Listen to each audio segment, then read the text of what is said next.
classic mistakes of meeting management that professionals and managers make have to do with a lack of planning or the ineffective planning of meetings. When you actually take time to plan and prepare for your meetings, you are most likely to get the most out of them. Now, good meeting planning requires you to begin with the end in mind and pay attention to a number of important things that I'll be sharing with you right away.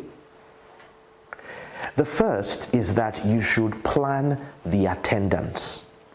Ensure that you scope the attendees for the meeting and ensure that everyone who is attending the meeting or who you have invited to attend the meeting has a role to play and is aware of what that role is.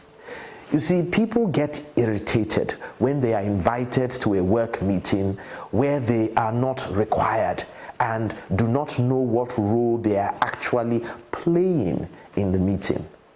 In addition to planning the attendance of the meeting, it is also very, very important that you plan the agenda of the meeting.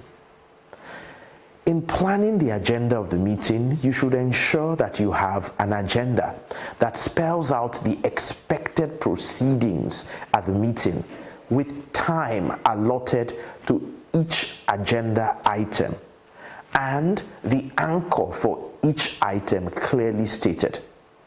Now, if more than one person will be leading each item, it is important to also state it on the agenda. Also ensure that all the attendees get the agenda in a sufficient enough amount of time so that they can study it and prepare adequately for the meeting. So we've talked about planning attendance and planning the agenda. Thirdly, you've got to plan the proceedings. In doing this, you must ensure that you think ahead about any possibilities that will take place during the meeting. Plan for resources, for example, pens, paper, flip chart, markers, as well as your audiovisual equipment.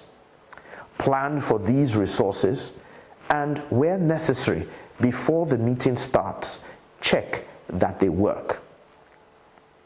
In addition to planning your resources and your equipment, you should also plan the recording of the proceedings of the meeting. This requires you to ensure that the secretariat is well set up and have all the materials that they need to record the proceedings of the meeting properly. I strongly recommend the use of a meeting tracking sheet for the attendees also, so that individuals who are in the meeting can also track the proceedings of each meeting. This way, I have found, no one sleeps off during the meeting and everyone can be held accountable for the things that take place in the meeting. Very importantly also, plan the outcomes. Ensure that at the end of the meeting, there is a review and a summary of outcomes and accountabilities, and that this summary is communicated to all separately and project managed aside from the official minutes of the meeting. You will no doubt agree that better planned meetings, like I have just described, will certainly create higher meeting return on investments. So next time you are organizing a meeting, please pay attention to these 5 areas of effective meeting planning.